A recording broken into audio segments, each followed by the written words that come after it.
സംസ്ഥാനത്തെ ഏറ്റവും പ്രായം കുറഞ്ഞ അവയവദാതാവായി പത്തനംതിട്ട മല്ലപ്പള്ളി സ്വദേശികളുടെ മകൾ. റോഡ് അപകടത്തെ തുടർന്നാണ് 10 മാസം പ്രായമുള്ള കുഞ്ഞിന് മസ്തിഷ്ക മരണം സംഭവിച്ചത്.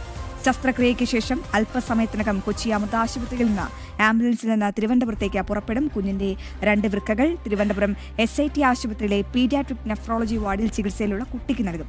വിവരങ്ങളുമായി കൊച്ചിയിൽ നിന്ന് ജിജീഷ് കരുണാകരനും തിരുവനന്തപുരത്ത് നിന്ന് MS വീണയും ചേരുന്നുണ്ട്. ആദ്യം ജിജീഷിലേക്കാണ്. ജിജീഷ്, അവയവദാനമെന്ന മഹത്തായ സന്ദേശത്തിലൂടെ ആ കുഞ്ഞ് നമുക്കിടയിൽ എന്നും ജീവിക്കും, അതിലൊരു സംശയവുമില്ല.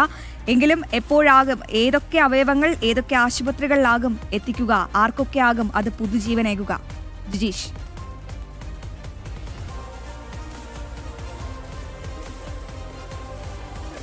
ഇപ്പോൾ അശ്വതിയും നീലിമയും എല്ലാം പറഞ്ഞതുപോലെ തന്നെ ആ കുഞ്ഞ് ഒരു നൊമ്പരമായി തന്നെ അങ്ങനെ നിൽക്കുന്നു. ആ കുഞ്ഞിൻ്റെ ഓർമ്മകൾ എന്നും നിലനിൽക്കുന്ന അത് തന്നെയാണ്. 4 പേർക്കാണ് ആ കുരുന്ന് ജീവൻ അത് പൊതുജീവൻ ഏകുകയും ചെയ്യുന്നത്.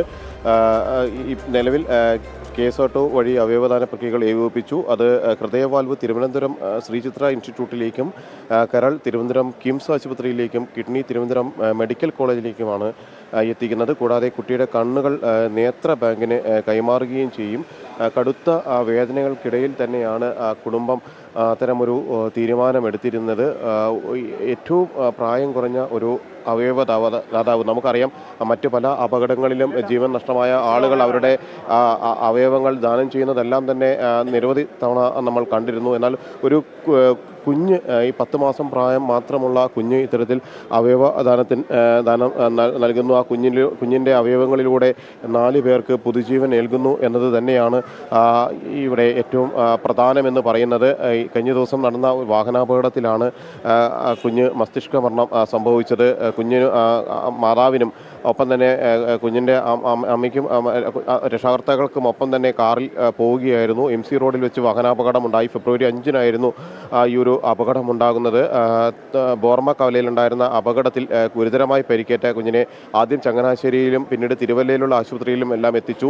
ഇവിടെ നിന്ന് വിദഗ്ധ ചികിത്സയ്ക്കായി അമൃത ആശുപത്രിയിലേക്ക് എത്തിക്കുകയായിരുന്നു. അവിടെ ഡോക്ടർമാർ തീവ്ര ശ്രമം തന്നെയാണ് നടത്തിയത്. എങ്ങനെയും ആ കുരുന്ന് ജീവൻ തിരികെ കൊണ്ടുവരാൻ വേണ്ടി അവരാൽ കഴിയാവുന്ന എല്ലാ ശ്രമങ്ങളും അമൃത ആശുപത്രിയിൽ ഡോക്ടർമാർ ഒന്നടങ്കം നടത്തി. വിദഗ്ധ ഡോക്ടർമാർ തന്നെ ചികിത്സകൾക്കെല്ലാം തന്നെ മേൽനോട്ടം വഹിച്ചിരുന്നു എങ്കിൽ കൂടി എല്ലാവരുടെയും പ്രതീക്ഷകളെയും ശ്രമങ്ങളെയും നോവായി ആലിൻ മടങ്ങുകയാണ്. അപ്പോൾ ശ്രദ്ധിക്കുക, കൊച്ചിയിൽ നിന്നും തിരുവനന്തപുരത്തേക്കാണ് ആംബുലൻസിന്റെ യാത്ര. ആംബുലൻസിനായി വഴിയൊരുക്കാം.